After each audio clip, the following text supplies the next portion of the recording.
Welcome to Rates and Barrels. It is Friday, May 16th. Derek VanRiper, Eno Sarris here with you. It's a Fantasy Friday. On this episode, we dig into some news and notes from around the league, and we get ready for this weekend's waiver pickup, keeping the format we adopted last week, taking a look at players moving in both directions, trying to figure out what to do for the guys that seemingly are stuck in the middle. I think that's the slice of the player pool we're going to focus on at the end of the week, most Fridays throughout this season. A quick reminder, you can join our Discord with the link in the show description. Be sure to leave us a nice rating and review if you're listening to the podcast on Apple Podcasts or Spotify, and be sure to hit that like button if you're watching us on YouTube. Let's start with the news. Byron Buxton and Carlos Correa in the concussion protocol after a collision in the outfield. Correa was just backing up on a shallow fly ball, eventually kind of stopped and braced himself. Byron Buxton made the catch and ran right into him because they were inevitably going to collide. If you watch that play, it was like it happened in slow motion. The brutal part about this, both in the concussion protocol, but Byron Buxton has a pretty extensive history of concussions. I believe his most recent one that we know about, and it was described as concussion-like symptoms, which to me means you almost certainly had a concussion. That was in 2020. In the postseason, he was limited to pinch running duty in that wild card series.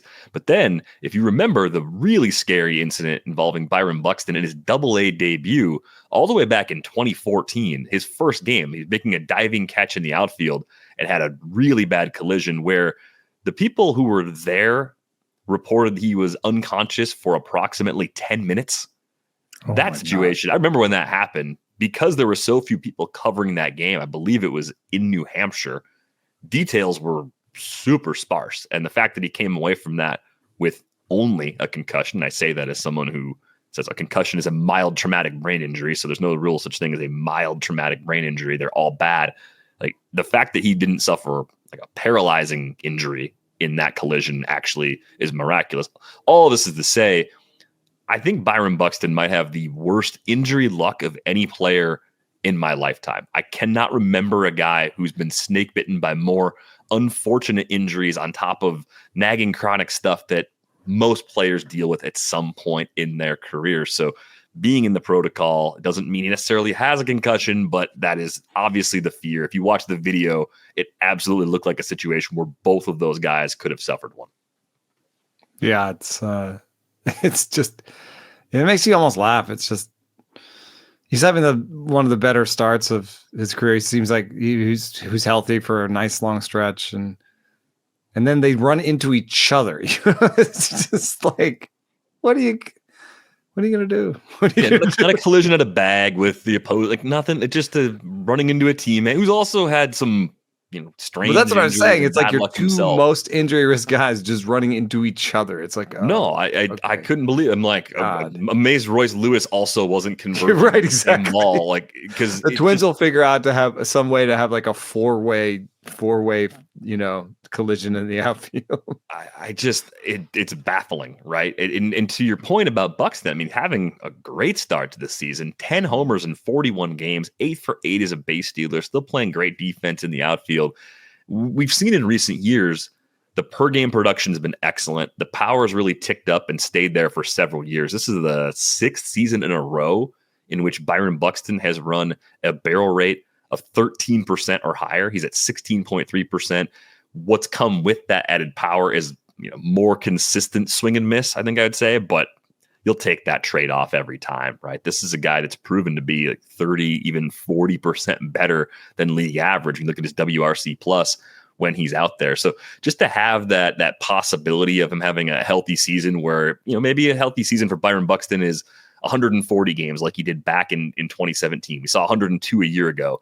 He was laying the foundation for one of his healthiest seasons before this happened. It's just an absolute brutal twist of luck, twist of fate. I hope that this ends up being a non-concussion scenario and then he's back out there in a couple of days. But just a heartbreaker. Yeah, it really is. And, across the board, like, even Matt Wallner comes up and gets hurt. It's just, I don't know what's going on there. This is a Twins team they've won 11 games in a row. And you hear that and you're like, really? Well, unless you watch the Twins, that might surprise you, in part because in their last 20, the Twins are 15-5, but the Tigers are also 15-5. The Royals are 14-6. The Guardians are even 11-9 during that span. Like, they're not making progress in the division because two of their teams in the division have played just as well. And that's a stunning thing about that division right now. They're cruising. I mean, there's 4 of them with 40% playoff chance or better. And the Twins actually have the second best playoff percentage by Fangraphs with 60%. We've talked a little bit about the Guardians' weird, run differential. And I think the Royals are a good team. So I think it might end up Tigers, Twins, Royals. Do you think there's another chance of multiple wild cards coming out of the Central? They've certainly done everything they need to do early to leave that door open, but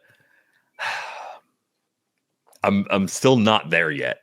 I'm shedding the skepticism with the Tigers, as we talked about earlier in the week with Joe Sheehan. Like, I'm buying them as a more stable front runner and playoff contender than I was throughout the second half of last season. I've moved on them. I'm not sure I'm on I know the Royals have played well. That lineup just does not do it for me. I can't talk myself into that group of hitters being consistently good enough all season long as they're currently constructed. I mean, Jack Caglianone's going to come up at some point, right? That's going to be a lift. But when you look at that lineup, like, what do you see? I'm talking about them as maybe are they deservedly a bottom 5 lineup all year? Are they that bad? It's hard for me to imagine them, even with Jack Caglianone, popping up and being more than like the 20th best lineup in baseball. And right now, I think to this point in the season, they're 26th in WOBA. Yeah, 27th in WRC plus. One aspect that they are good at is they are second in contact rate. That has been a Royals thing.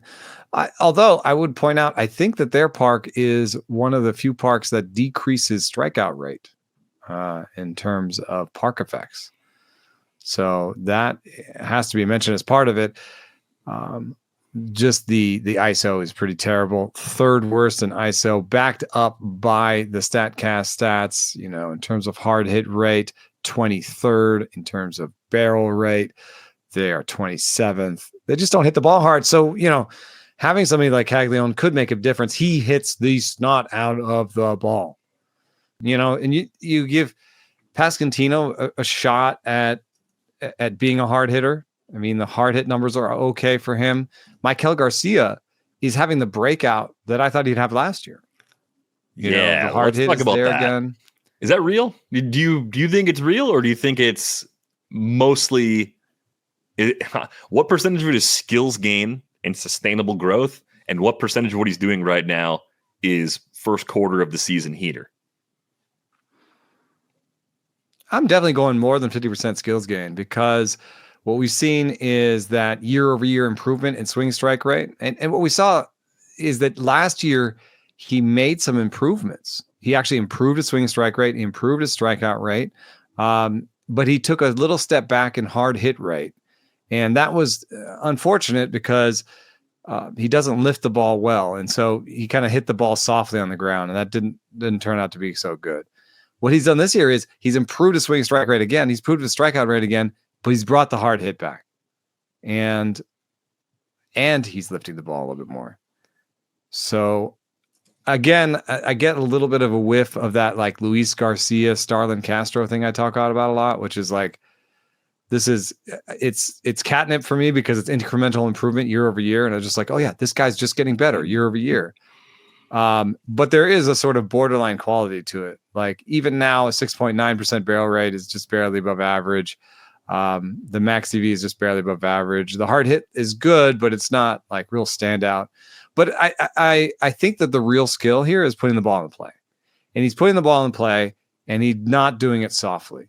And so I believe in him. I think he's going to, over the course of this year, hit 12 to 14 homers and steal 40 bags.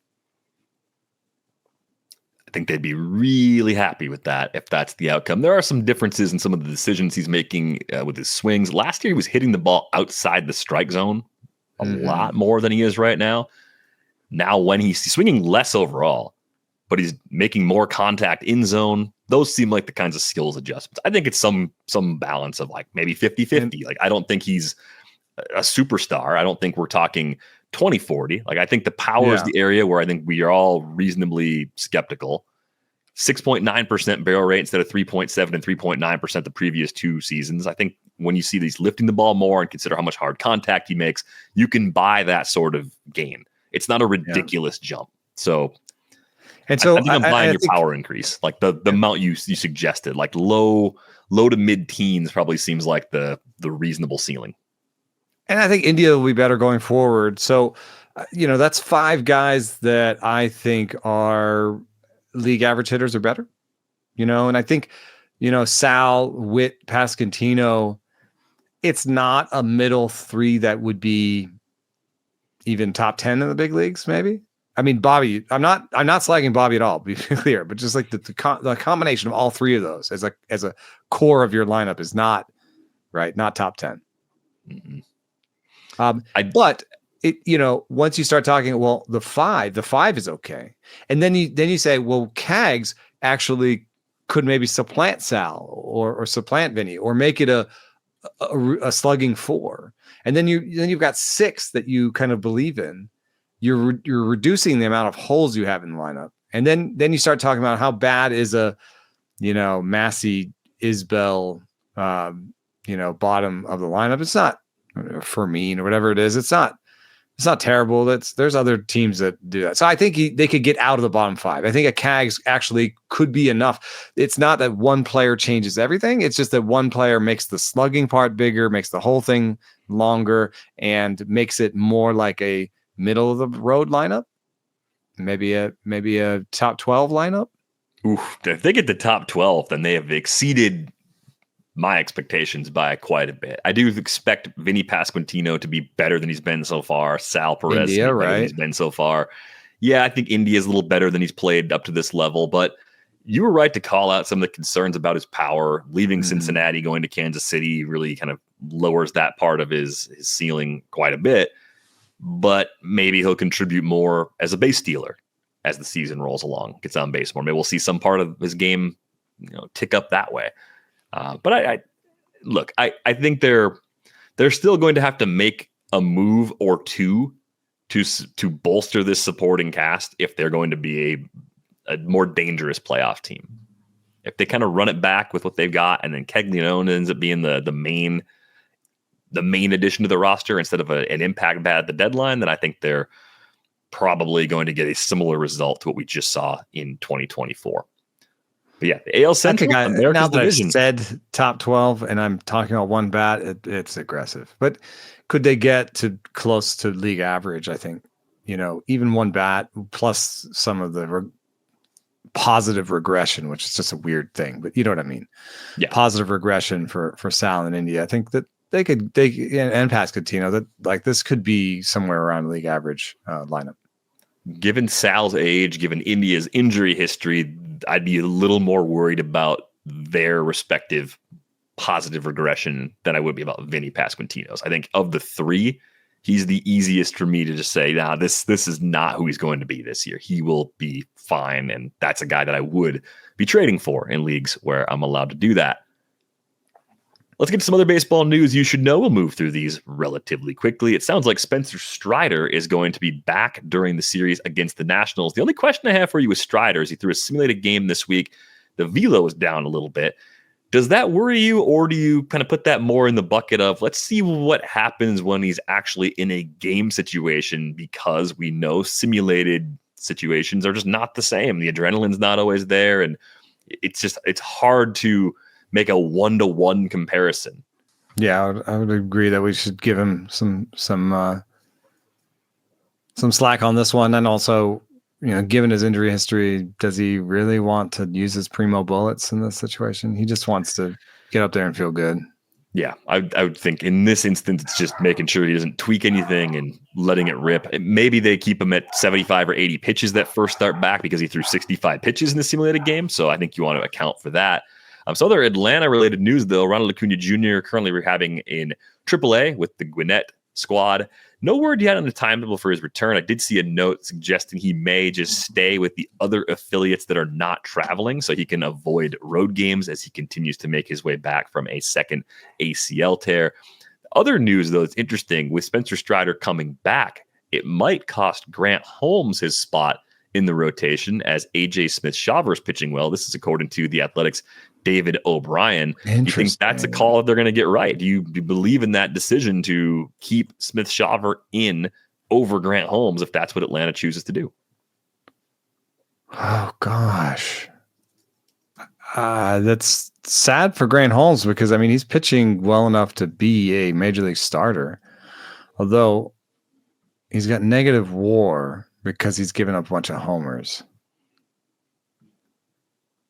He also has somewhat borderline stuff at 90 stuff plus, but it's 90 stuff plus with 2 good breaking balls, good command. If I was forced to choose between the two, I would choose AJSmith-Shawver. So in that way, I think it's the right choice. It just seems a little sad for Holmes because I do think he's a major league quality starter. But it's not the end of the road for him necessarily as a starter. He's just in that swing role. They just prefer Smith-Shawver every 5th day. They think there's a little more ceiling there, and I don't think they're wrong for believing that. So it's a tough break for you if you've been in a deeper league, though, relying on Holmes as a starter, knowing that he might have a reduced workload trying to work out of the pen. So we'll see if that's the move they officially end up making, but that appears to be the direction they're headed according to DOB. Shawver is just another thing that I think is so weird about even with stuff models and the weirdest thing about pitching is that, you know, Logan Gilbert comes up and he's throwing a curveball and he's like, yeah, the curveball is my best pitch. And this is going to be my moneymaker in the big leagues. He comes up and baseball tells him, no, your curveball is not good. And he's tried 4 curveballs since. And, you have Jake Odorizzi. He's signed to be a fastball slider guy. He finds the splitter and he never finds a really good slider that works in the big leagues. And AJSmith-Shawver, when I first heard of him, it was, you've got to see this fastball. You've got to see this breaking ball. He's going to make it. He's going to be good. And I think he's going to be good, but his best pitch right now is the splitter. So it's just, you never really know.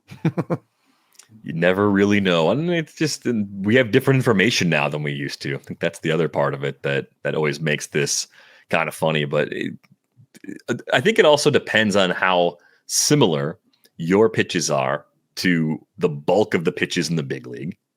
And then whether or not those pitches have any characteristics that make them move differently than expected too. Yeah. So if your stuff like by velocity is good, by results has been good coming into the big leagues, it might be more ordinary than you think because everybody in the big leagues has a fastball like that, or not everybody, but many more people in the big leagues have a fastball like that. Yeah. And to your point, when you look at his movement on the 4-seam fastball, 16 inches vertical break, I mean, the 95 is nice, and he was 96 last year. And as a prospect, he was throwing up some nice numbers, some triple digits sometimes. But now he's settled in at a 95 on a fastball with 16 inches of vertical break, which is basically zero. It's basically dead zone. And the curveball, it's 77 and it has huge break. And it's, it looks really good, but versus average has 1 inch more vertical break than average and 1 inch more horizontal break, or 1 inch less horizontal break than average. So, and at 77, it's not a standout velo. So you look at the split finger and you're like, oh, okay. It's actually kind of a weird split finger because it's less drop than average, but in this case, that's good. It's like a straight change split finger. Like, how many people do you know throw one of those? A straight change split finger? Yeah, it sometimes does not move. Remember, we saw this for Shawver. We did that video. Right. So here's the other thing I would say that might explain the disconnect between the things that people were telling you to watch with Smith-Shawver previously and what's working for him now. I wonder if, and this comes from the Scouting is Very Hard book that we try to like kind of poke at all the time and add new chapters to. If you have good velocity and good command of a fastball, and scouts see that, what's there to worry about? I don't know how easy is it for a scout to pick up on a dead zone fastball if the velo is good and the command is good? Is that something you can really see well with your eyes while you're watching? I think, I've talked to scouts about this, and they've told me that sometimes you see it in the reactions from hitters. Sort of surprised looks, or just the way they're swinging under it or swinging over it or whatever. I just find it personally myself almost impossible to see ride. You can see a straight fastball. You can see if it's sideways pretty easy, but like that hop is just. But I also know that like Verlander on the mound can throw a pitch and be like, that was a 17. I wonder how much of that is eyes and how much of that's actually feel. I think it's maybe feel. Could be. That's my suspicion. If you get a chance to ask him, I don't know if he'll even tell you. I'm going to the park today. That might be a field thing. I'm writing a piece about vertical break. I'm going to talk to him about it. But I guess like his perspective is different than everybody else's perspective trying to watch that pitch, though. It's a bit like Barry Bonds. Like, I just do it. Yeah. A little bit. Like, why is Michael Jordan not a good coach? Just do it. Yeah. It's a great slogan, though. Yeah. Couple of notes to get to. Eury Pérez averaging 96.9 on that fastball. Last rehab start came Sunday. 42 pitches, 3 innings in that outing, up to a 9-3 strikeout to walk in 6 innings with Jupiter. It sounds like maybe an early June return is when we're going to get him back. So I think maybe we put Eury Pérez in the leagues where he's not already stashed away on the IL into what was previously the seat occupied by Clayton Kershaw, the injured pitcher that you actually really want to have in a couple of weeks when he gets back. Probably worth scooping up now if he's eligible to be added in your league. Don't spend too much. I mean, you like Sandy Alcantara is just a warning sign that like command doesn't always come back in the first year, and it's not like Eury Pérez. His best feature was command.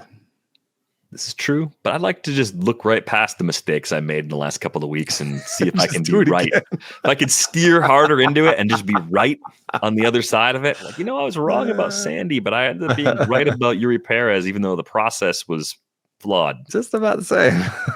Just trying to pull myself out of that. Just double down. Good to see that this stuff is there. That's down a half tick, but it's a half tick and it's early in the process, I guess. Yeah, I'm not too worried about that. I am worried about Tyler Glasnow not having a timetable yet to return to mound work. He's throwing on flat ground, but look, there was a rake out there, and I took the chance, and I stepped on it, right? Sometimes that happens when you dance in a field full of rakes, which, dance somewhere else next time. Yeah, right. Well, no, I mean, in pitching, you have no choice. Yeah, but like, you knew there was risk in this case, so I deserve. He's projected to still, throw like 110 innings basically. Oh yeah, I believe in that. Like I believe he'll get some reasonable number, but the path to get there has not been pleasant so far. Hopefully, it's soon that he'll be actually throwing from a mound. Spencer Horwitz comes off the IL on Friday, so the Pirates offense should be fixed, right? I mean, a lot riding on Spencer Horwitz coming back and being a guy that goes above the projection, given the issues they have had putting runs on the board. Yeah, I mean, I like Horwitz, but he does not hit the ball that hard. So he does not solve their power issues. I don't think I saw him on your list. And this is a deep pull, but there is a guy on the Pirates that does hit the ball hard, and he is hitting the ball hard, and he's getting his first shot, and I like him. Is it Billy Cook? No, it's Alexander Canario. Yeah, no, Canario hits the ball hard. Not Billy Cook. Canario's playing. If you look at the lineup tracker, and I think he's playing in a way that it may not matter that Horwitz is coming back because he's playing left field and center field, and center field at times has been a pain point for them with at least recently O'Neal Cruz's injury. But outfield in general, I think they could use another outfielder. They were forced to put Andrew McCutchen in left field. I think that Canario could take left field for himself. I don't think that G1 Bay is a major league hitter. And I think Triolo, Gorski, and Davis, and even IKF and Frazier all look like backups to me. So if there's somebody that could force his way into the rule of five, for Canario, it could be him. And I know that he has flaws, and I know that he strikes out too much. But what we wanted out of Sawinski could be coming from Canario with a little bit less speed. Yeah, I mean, it's kind of like another Nelson Velasquez type player where, like it could go up in flames because there's too much swing and miss. But if he's connecting and doing damage the way he can with raw power like that, they need it. The door's wide open. He'll get chances to play. So I get it. I get why people are excited. Billy Cook, by the way, at AAA so far this year, still looking for his first homer. I think something's wrong. I think he's hurt. His hard hit rate's down 20 percentage points from what it was at AAA a year ago. Dang it. Will he ever get a chance to cook? He was 6.3% now. So there you go. I mean, it's just not quite working for Billy Cook. Horwitz is a deep leaguer. Yeah. 15 teams and deeper, I think, for Horwitz for the time being. See how it goes. Carson Palmquist coming up for the Rockies, debuting Friday at Arizona. Yeah, he gets to debut on the road, but what are you doing with Carson Palmquist? NL only leagues like most Rockies pitchers, if you're thinking about it? I don't even want Rockies pitchers in NL only leagues. I mean, so many of these NL only leagues, you gotta stick them in. You can't really take them out. Usually, yeah. Yeah. A lot of those leagues like, this is all you got. No, I can't do it. A lot of high K rates for him in the minors. A little bit of a walk problem, but I don't know. I'm a little more intrigued by Palmquist than the typical Rockies prospect, but the situation hasn't changed enough. Team's brutal right now. I will not be pursuing from a fantasy perspective, although I will be tuning in and seeing if he can make it work as a big league starter as he begins his career. Says the sweeper is good, which is a little bit of a red flag because you don't know. Not only is it a red flag because maybe the league is getting used to sweepers, but it's a red flag because it's such a platoon dependent pitch that, a 119 stuff plus sweeper could be something he can't use against lefties at all. And so everything else is under 100 stuff plus, and the fastball is under 90. So, no, sorry, Rockies fans, another bucket of cold water, even as Carson Palmquist gets that opportunity. Like, come on, good results in the minors. Like, I'm excited for him. I just, see how it goes. Let's talk about Rivalry Weekend just for a minute. I was trying to figure out why this was a big deal, and I read one of the stories at MLB.com, and there's a sponsor for Rivalry Weekend. So it's like, oh, that's why they're playing that up. Right. It was a surface to put an ad on. I get it. I understand. Everyone has to make money. I wanted to ask you, though, is there anything cool about Rivalry Weekend? Anything that you're actually excited to see? I mean, some of the rivalries are not perfect because you can't line up all 30 teams to see a true, like, deep-seated rival. I mean, like, the Vedder Cup is cool, and it's actually funny. And it's funny because Eddie Vedder grew up in Evanston, Illinois, and he's a fan of the Cubs. He's not a fan of the Mariners or the Padres. He lived in Seattle. He lived in San Diego. But he's a Cubs fan from Illinois, and they play for the Vedder Cup in that rivalry. The Vedder Cup is the White Sox Cubs, right? No, the Vedder Cup is Mariners Padres. What? Yes, that's the Vedder Cup. They're selling merch for it.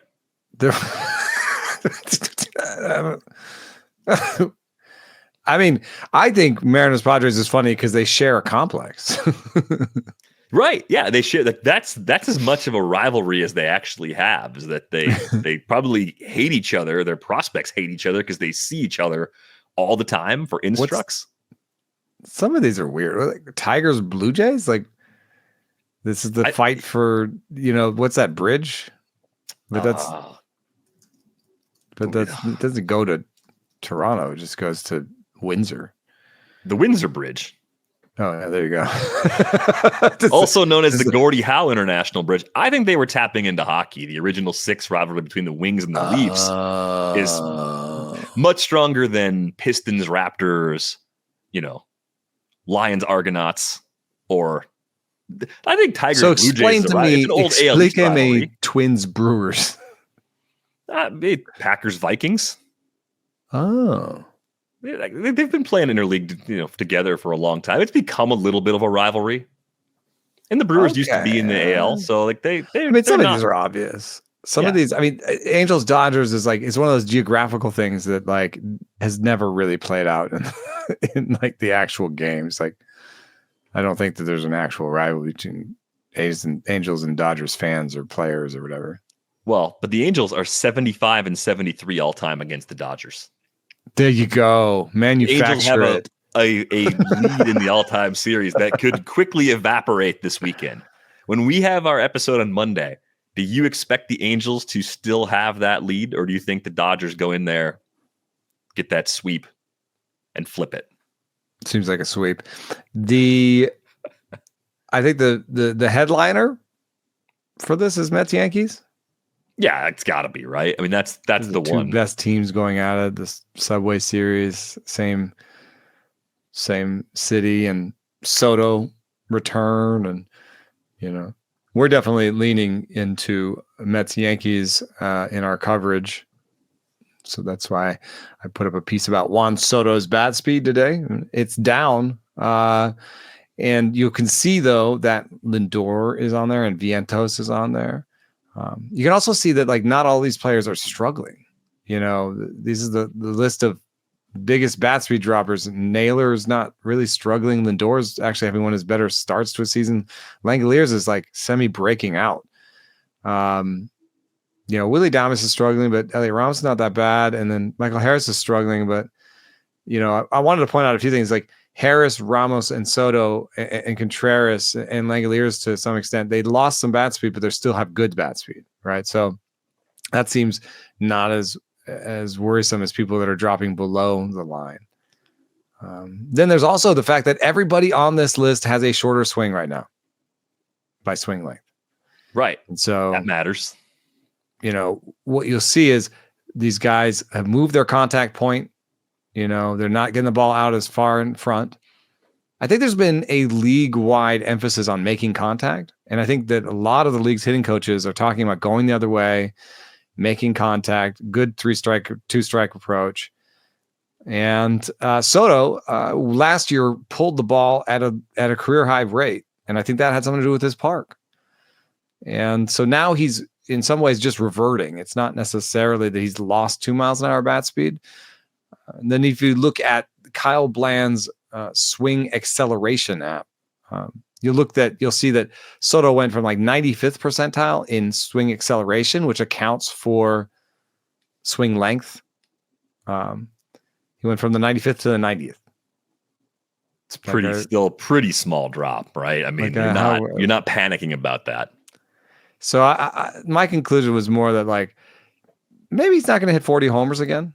Maybe that was a little bit of a Yankee Park thing, and he wasn't really a 40 homer hitter before. That was the first time he hit 40.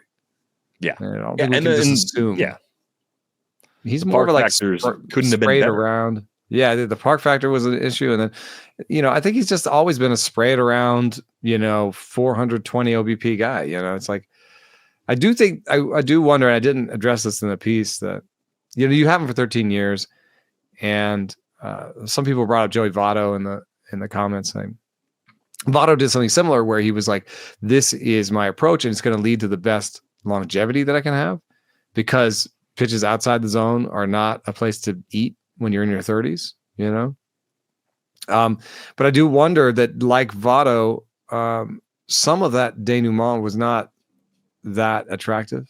There was times when it was rough, and even Votto himself had, I think, a little bit of a crisis, maybe a midlifeian crisis in baseball, where he couldn't decide between maybe I do have to hit for power, and I do have to maybe pull it.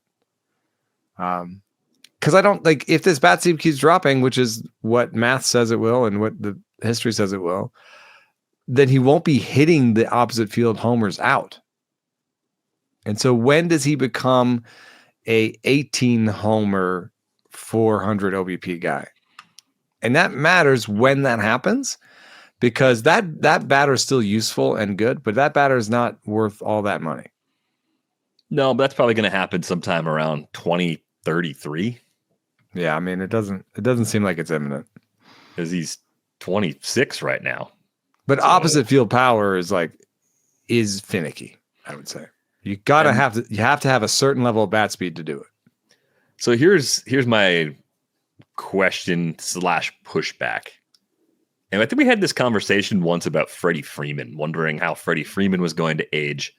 But don't you get the sense that a player like Juan Soto, who's had elite plate discipline pretty much since the day he showed up in the big leagues and does have still very good bat speed now at his peak and will likely have at least good bat speed for a while, don't you think, and you're describing with Votto too, he has different approaches he will use at different points as his athleticism wanes, as his strength wanes? Don't you get the sense that he is smart enough to make significant adjustments to his approach and rely less on opposite field as he doesn't have the power in the future to hit opposite field homers? I get the sense he'll just turn the dial a few times, and we're going to see early career Soto, peak Soto, near post peak Soto, and far post peak Soto, and they're all going to be still even very good, even if they don't look the same on paper. Yeah, I could see him dialing up the pull power again, going, because he did it once. He pulled 45% one year, last year. And so what I could see him doing is, and if you do that later on when you don't have the bat speed, the strikeouts go up. So I could see him having sort of a mid 30s where he's striking out 24% of the time. Right. Still fine, though. And pulling the ball 42% of the time, and still getting to 25 homers and a 400 plus OBP, and maybe just the batting average is down in the 230s, 240s instead of the 270s, 280s. Yeah. So I think that's what's more likely to happen, even though there will be adjustments that need to be made along the way. I think the expectation I have, and a lot of people have, is they'll just make them. We've got a lot of evidence that he can make changes along the way. Good point. Let's get to our weekend waiver preview. Rather. A giant game of Would You Rather, in which we don't even put that many players up against each other. It's just kind of a conversation about, is this a good idea? Should you really be making drops here and additions here? Here's the way we're going to visualize it this week. There's a page over on CBS, if you happen to play any leagues there. It's a roster trends page, and it will show you the most added players alongside of the most dropped players. And where I think it's really interesting is if you go through the most dropped players, Kobe Mayo got sent down, Noelvi Marte's hurt, Andres Mendez is hurt. Move past those guys. There's a clear reason why they were dropped in some leagues. They're not that interesting to talk about or think about right now. Look at the guys below that who are healthy, right? Sean Murphy and Christopher Morel, Cam Smith, we talked about with Chandler Rome earlier in the week, Luis Rengifo, Spencer Steer, and they're at varying levels of how highly they're rostered. But what I think you really want to do is look at some of the players that are in a similar range for roster rates on the drop list and compare them to the players who are rising, the ones who are being frequently added, and start to say, okay, these are real situations people have. They're sitting there with Luis Rengifo. Keith versus Morel, or Rengifo versus Morel, and they're trying to make those decisions. I mean, these are the types of decisions in season, I feel like, that ultimately shape a lot about what happens to your team, because you're trying to find upgrades. You're trying to win on the margins, right? These are difficult choices to make. We're making them every week in some fashion. The names and faces change, of course. And, we had Dalton Rushing get called up. We had Moises Ballesteros get called up. So if you're sitting there with Sean Murphy on your team and Rushing and Ballesteros get promoted, do you see an actual upgrade in either of those guys? Earlier in the week, we talked about Ballesteros.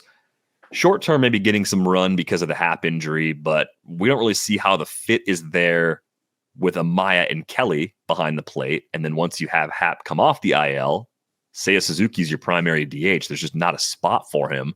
So that seems more like a temporary Band-Aid on a bad catcher situation in fantasy than an immediate rest of season sort of fix. And even with rushing, I think there's a cautionary tale in the roster rate of Drake Baldwin. Drake Baldwin's playing really well, even with Sean Murphy back from the IL. But the volume of playing time is going to be a cap even on Dalton Rushing. You might like the situation, you might like the skills, but how much can Dalton Rushing possibly play as long as Will Smith is healthy and the primary option behind the plate for the Dodgers? Drake Baldwin, even counting those plate appearances where Sean Murphy wasn't there, is the 17th best catcher so far by the action calculator. 17th best. And even if he continues that production, it's not really an option in most leagues. I mean, yes, in your 2 catcher leagues, you could think about it, but that also includes the time when Sean Murphy was out. So it seems like 17th is about the best he could be going forward. And so that's the prism I see Dalton Rushing and Moises Ballesteros through, is like they could be a backup. They could be a back end second catcher in 15 team leagues. Right. That's if it works on a per game basis. If they're not playing well, then they fall below that line, even though the ceiling is eventually top 10 at the position. I feel like that's a generic Augustin Ramirez has been 23rd. Right. Yeah, and like of all those guys, out of Murphy, Ramirez, Rushing, Ballesteros, like, don't you just prioritize almost by playing time expectation right now as opposed 100%. To skills? Yeah, I'm taking Murphy easily. And I don't even know. I think it does get hard if you've got, I mean, it might get even harder if you've got, like, Alejandro Kirk has been a little disappointing to me, 22nd, even though he's got the playing time.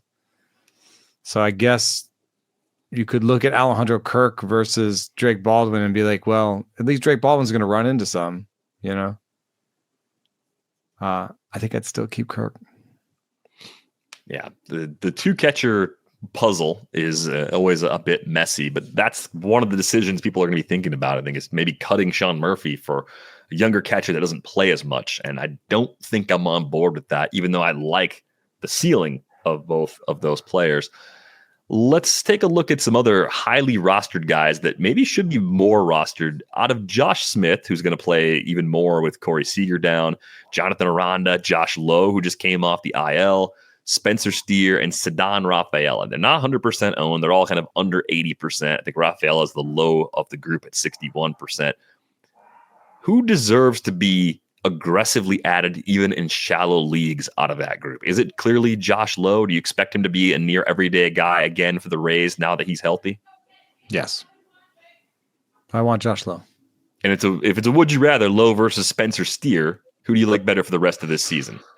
Because that feels like a tough choice. And that is one of your type of like 10 team, type choices. I have Spencer Steer and Josh Lowe both on my 12 team dynasty. So I'm hoping for better days. I guess what I might lean into with Josh Lowe is just like if the stolen base upside is about the same, which I'm hoping. It's kind of hard to tell with an oblique injury. He only stole 1 base on rehab. And you don't know. But I think if on some, I would say that the stolen base upside is equal. The max level of EV right now for Lowe is not as good as Steer, but in the past it's been better. So I would say that Lowe's quality of contact has been better than Steer's in the past. I'm gonna lean into that. Projections do have a slight edge for Josh Lowe as well. So I think that's kind of where I would be if I'm choosing between them in a shallow league sort of situation. The next group is probably where a lot of people, if you're in a 12-team league, you're looking at names like this. Jordan Lawler, who got promoted earlier this week. You might be looking at him versus Mason Wynn, who's also sitting around 60% rostered. I don't think of Mason Wynn as that available. But yeah, Wynn's playing time is way safer right now. I think I would win. I'd only win in a 10-teamer. I don't think Wynn should be on any waiver wire. I was really surprised to see that number, and he's been very good so far this year. He's popped 5 homers, only 2 for 5 as a base stealer. So that part of his game, even though he mentioned wanting to run more this winter. I think it was during their winter caravan event, whatever they call it. It remains a frustration. I think he can do better than this with the running game, but I'm happy to see that he kind of is returning that non-zero power that I saw in him. And shout out to the Discord user that said I was a little bit down on myself for the Joey Ortiz call, and said, but you also said to pick up Mason Wynn. So don't get so down, kid. It's nice to get you were right about this, and then they come back. Like I feel like the calls so far for me this year have been maybe even at best, probably slightly in the red. So I'm a little tense about everything, to be really honest. So yeah, like when I was with you on Gavin Williams, man, like even from like an analog perspective of look at the bats he's missed, look at the results, the stuff looks like it's good. It's been looking better. Organizations, like it should work for Gavin Williams. So I'm not bailing on a call like that. Like Bido pitched last night, and people were like, "Is this time to give up on Bido?" Yeah, it is. It's a location. I mean, I hope nobody started him against the Dodgers. I didn't. That if you did that, like you really kind of walked. But the problem is you can't start against the Dodgers, and then next week. So next week he has a 2 start at home, 2 at home, and you're like, and they're not like scary opponents, and you're like, oh, if I can't use them for this, I can't use them for anything. That's like if you don't start Bido next week, then he just don't bother. Yeah, deep leagues only. The corner margins right now. So you look at like Ryan McMahon is under 60% rostered in CBS leagues. You got Jake Berger, who the Rangers brought back up. The seemingly always available in this sort of range, Jake Cronenworth versus even Colt Keith, who's still down around 40%. I know he was on the rundown last week. We didn't talk a lot about him. And even Cam Smith. Like they're all just lumped together. I think after our conversation with Chandler about Cam Smith, I'm still pretty optimistic. Whoa, what? Okay, so you're talking from like a keeper long-term idea. No, I mean even like a redraft. Even watching the box scores, he didn't play he hasn't played like since we talked to Chandler. Yeah, well, okay, sure. The long-term optimism definitely greater than the short-term optimism. Okay. What are we talking about? Two games since we talked to Chandler? He said them both off. It's just weird, Chandler's like, yeah, DeCenzo, and then I look in the lineup. Oh, DeCenzo's in there again, and Cam Smith is not. And oh, DeCenzo's in there again, and Cam Smith is not. 2 straight games. Yeah, and I'm not saying like throw a bunch of fab at him and get Kobe Mayo'd like I did 2 weeks ago. Like I knew that was probably a bad idea when I did it. What I'm saying is, if you're in a spot where you can stash and wait and possibly go through that demotion phase that Chandler talked about, where they may send him down for a little while, maybe even give him some reps in center field, make sure everything's good, and then bring him back up later. I think there's still going to be a good payoff. My optimism came from the way he takes his plate appearances, the swing decisions he's already making. I think this fits more into the guy that's going to be very good, just making the necessary adjustments. Yes, he's been too passive. I would agree with that. It seems like based on how well many other things are going, he's going to be able to make that adjustment sooner rather than later. It may take a demotion, but I would say Cam Smith to me fits more into this is why you have a bench. Like if you can burn one spot on a player that's not helping you a lot right now, you still want to do that in mid-sized leagues, because I think he is still pretty important to the Astros in the bigger picture of 2025, even if there's a detour down to AA or AAA for a little while. One thing that I'm moving on from Cam Smith in redraft leagues. It has to be a deeper league. Like in a 15-team league, even then, I think I'd just be like, oh, it's time for who's going to help me now. I just don't like it when they fall out of the lineup. But I'm investigating my own biases when it comes to Colt Keith and Jake Cronenworth, because when I see them next to each other, I'm like, I like Jake Cronenworth. No, they're the same guy? I think what happens in my brain sometimes is a prospect like Colt Keith rips up the minor leagues, age appropriate. And you think he's going to be better than Jake Cronenworth. So when he's worse, then you start to be like, nah, I'm out. when he's worse, short term, you're like, okay. But then you have to realize, like, Jake Cronenworth as a big league player is a good outcome. That's a good big league player. If Colt Keith on paper is very similar to Jake Cronenworth in the long run, that doesn't mean Colt Keith is bad. It just means Colt Keith had a slightly lower ceiling than some of us hoped for. I'm going to take Cronenworth over the two, though, because I think he'll play more. I mean, I think Keith is sitting against lefties. Is that right?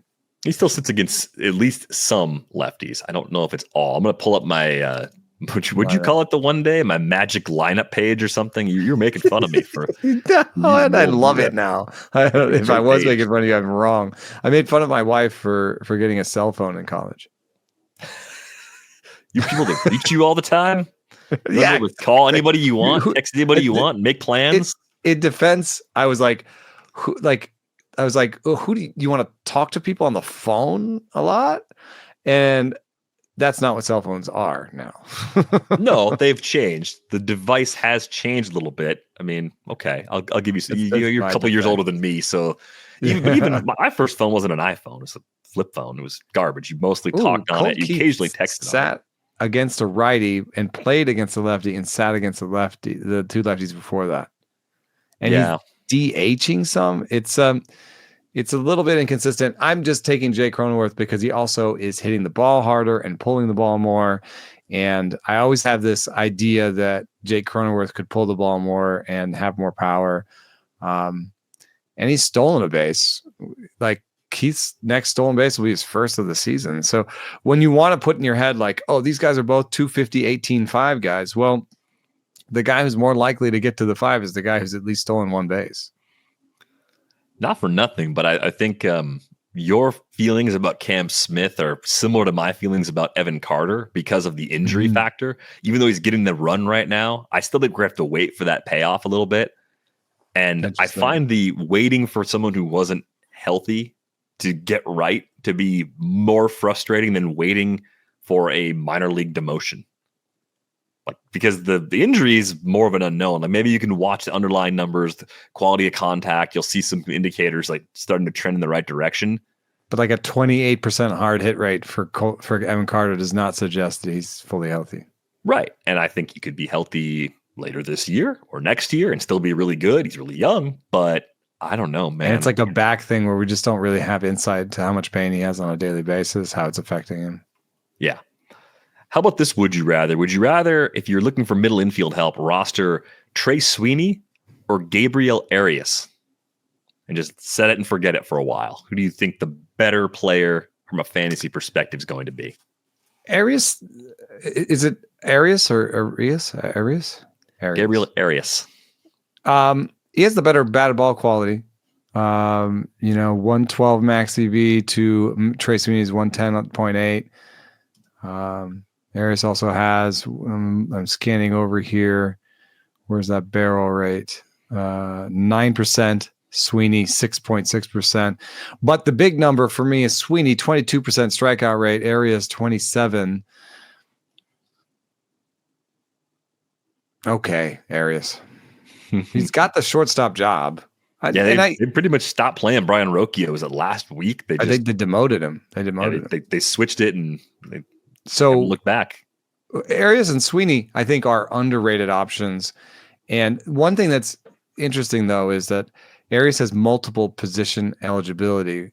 I don't think Sweeney does. Right. And so they're both interesting. They're good stopgaps if you have an injury at MI. But Arias is a CIMI. And what he is to me is premium roster spackle. He's a very good bench util guy that you could, my CIMI's hurt. Let me put that in there. He's a great, if you need one for the top of your bench, it's Arias. Let's move on to some pitching for a bit. High, but not 100% rostered guys. One, would you rather? Gavin Williams, ride it out with Gavin Williams, or jump ship to AJSmith-Shawver based on what we talked about earlier? Ooh, that one hurts. And you know why it hurts is you pointed out the thing I didn't want you to point out and I didn't want to hear. And I put my fingers in my ear and I go, la, la, la, la, la. I don't want to hear that his location plus is awful and that he's thrown enough pitches to care about location plus for Gavin Williams. I do want to point out that his location plus was not terrible the last 2 years. And so this isn't like me falling in love with Edward Cabrera over and over again. It's not the same. It's someone who for some reason has lost command.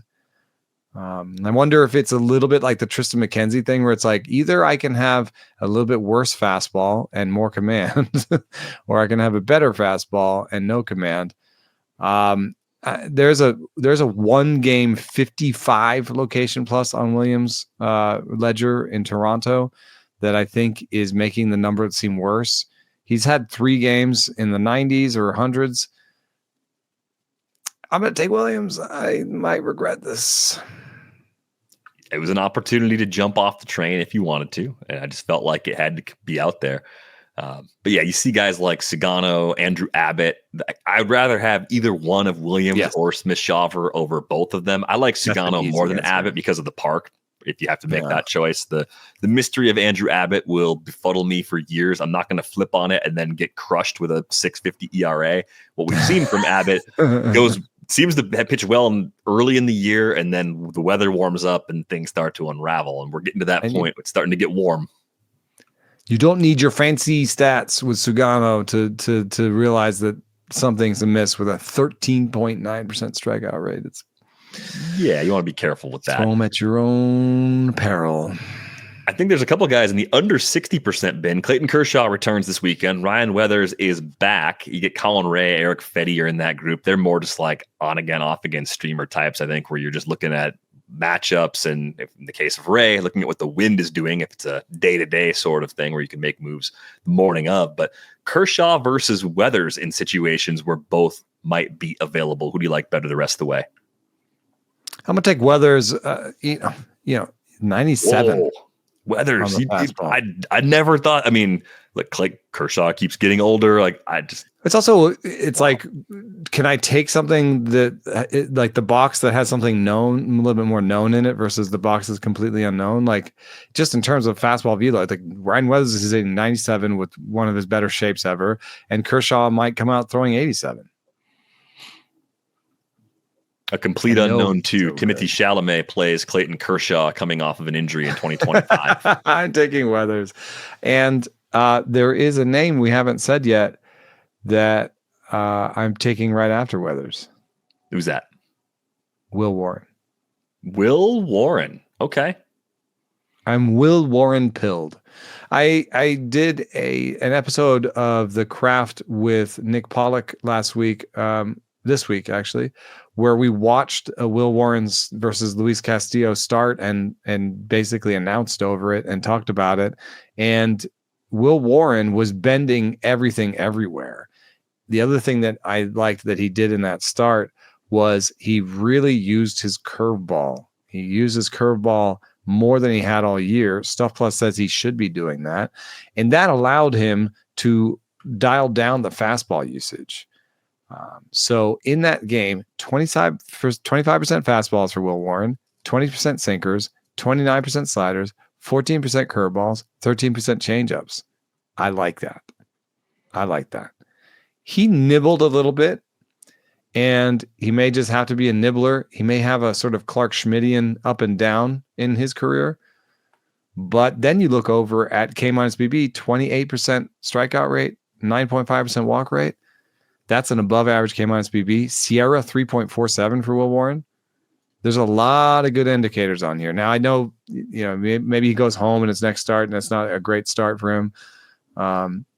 In terms of the roster probables grid over at Fangraphs, you've got Will Warren's next start home against Texas, and then at Colorado. It's a mixed bag. It's not exactly. I think I'm throwing him in Colorado, man. Like, what are we afraid of in Colorado? They don't even have a group of guys you fear in that park right now. I just fear. Yeah, you're right. I mean, Stephen Kolek went out in that 21-0. Stephen Kolek really threw like a 9-inning shutout against them. I mean, you might be afraid of the fun house, but you're not afraid of the clowns inside, are you? Will Warren for me is a deep league pickup, and he has been for a little bit. Yeah, he looks pretty good. Now, if you're looking in some leagues like 12-teamers, he might be sitting out there with the likes of Zebby Matthews, who should be coming up with Simeon Woods-Richardson getting demoted by the Twins, and Logan Henderson, who's staying in the Brewers rotation after joining them Wednesday in Cleveland. So you got a couple of interesting names. You mentioned Stephen Kolek, too. They're all under 40%. This actually looks like a slightly better than average week to go out and get some pitching if you're looking to get some upgrades. Yeah, Logan Henderson is interesting because he's a fastball change guy without a great breaking ball, but I believe the model probably isn't capturing how good his changeup is. If it's giving it an 86 stuff plus, the prospects report on Fangraphs is a little bit closer to my eye test, a 70 changeup for Logan Henderson, and it is a changeup he uses same-handed. I think he's good. I'm not sure. Because it isn't my type of pitcher. I don't normally go for 93 stuff plus guys without a good breaking ball. But I think that stuff plus is missing on the changeup. So I think I have Henderson after Warren, but not too far behind. And I have them ahead of Ray and Abbott and Kolek and Gusto. We talked a lot about Gusto yesterday. So yeah, I have Henderson fairly high up, just behind Warren, because I like Warren's breaking balls. I like his whole mix. The other names I'll throw into the conversation before we go, we have on the rundown, it says Sports Paddock, which either means autocorrect got me or I need to go see a neurologist because his name's Chris. We talk about him a lot. He's under 20% rostered on CBS. You have Paddock, you have Hunter Dobbins, and you have Chad Patrick. His role in that Brewers rotation, I thought, was much more flimsy upon arrival than it actually has proven to be. I looked at him and said, there's probably like a really short shelf life to this actually working. And here we are. And we're 8 starts in now, 3.19 ERA, 125 whip. It's not amazing strikeout stuff, but it's at least working as far as helping them chew up innings effectively. Yeah, I don't want to chew. I don't know that I'm in on that one. Paddock though is a start by start basis for me. I think that there are some starts I would use him. I'm surprised that he did well in some of the starts he did, but like, would I start him at home against the Giants or in Cleveland? Right now at Baltimore, probably. White Sox, yeah. So I would have gotten, if I had him rostered, I would have gotten some of the goodness that he's had, because if you look at his season, he's really had the bad first 2 starts. And since then he's only had 1 start where he's given up more than 2 runs. And the strikeout rate is decent. He's leaned into his changeup usage. And by the way, Chris Paddock is my siren song, or my, like when you're like, oh, Logan Henderson is great. What are you talking about? He's a top end stud, prospect.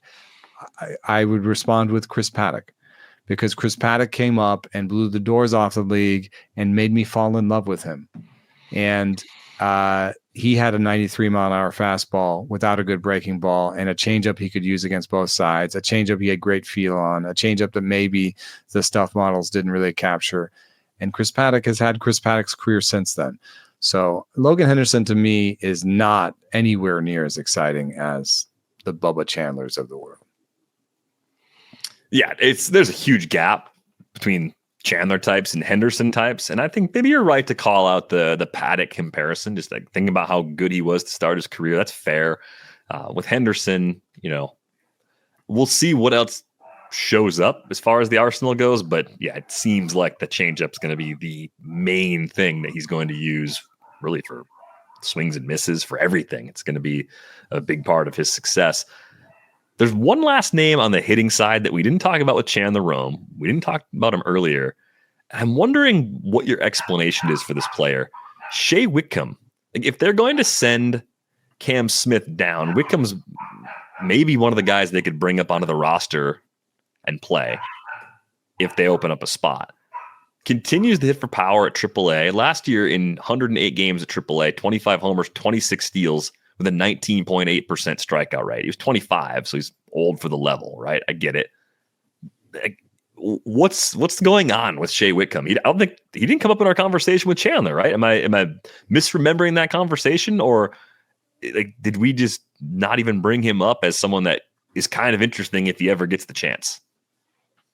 Yeah, I kind of wish I could just like dial up the transcript really quick and do a control. I don't think he came up though, because someone in our Discord said, "Hey, Shea Whitcomb is like really blowing up." And like, yeah, I mean, do it. And it's not like Trey Cabbage. Like my first thought was, it's a Trey Cabbage situation. It's like, no, he doesn't strike out as much as Trey Cabbage.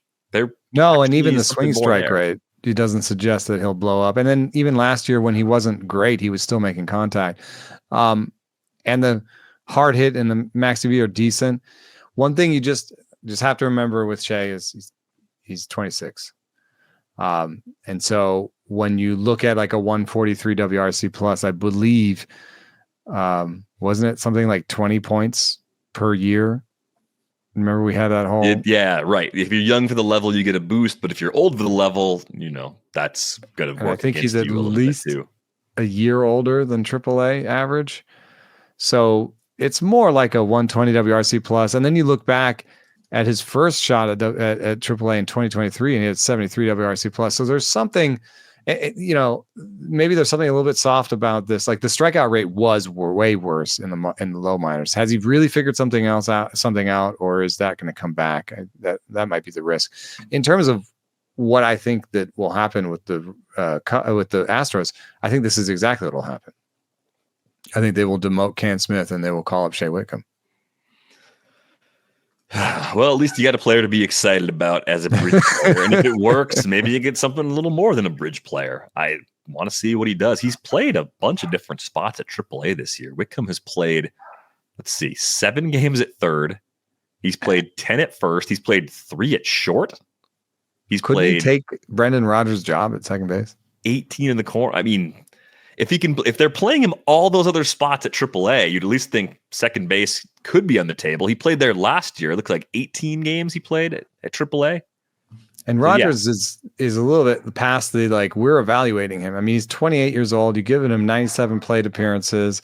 In terms of batted ball events, you've got 52. 50 is the magic number. The barrel rate is good. So I guess you could use that as an excuse for saying, hey, we like him. But Rodgers also is up to a 16% swing strike rate, 37% strikeout rate. So even if he's barreling the ball when he makes contact, this is not the profile that you expected. You expected a guy who was going to make good contact and then sometimes hit you 15 homers or something. And this is gone awry. There's something strange about this line from Rodgers. Maybe he went and did some bat speed training and the power is good, but it's totally screwed him in terms of making contact. And even the projections, if you want to like lean back on the projections, Oopsie is the most excited about him, probably because he did increase his bat speed. And yet it says a 102 WRC plus. That seems surmountable for Shea Whitcomb. I would agree. That is indeed surmountable. Oh man, I was trying to see who gave us that note about Whitcomb, and Gilded Age. Shout out to Gilded Age in our Discord for that. Join the Discord with the link in the show description. We need to go. Quick shout out to our producer Brian Smith. Thanks to Brian for putting this episode together. You can find Eno on Bluesky, Sarris.bsky.social. I am DVR.bsky.social. That's going to do it for this episode of Rates and Barrels. We're back with you on Monday. Wish me luck. I'm teaching a 3rd grade class now. Wish me luck. Thanks for listening. Go get them.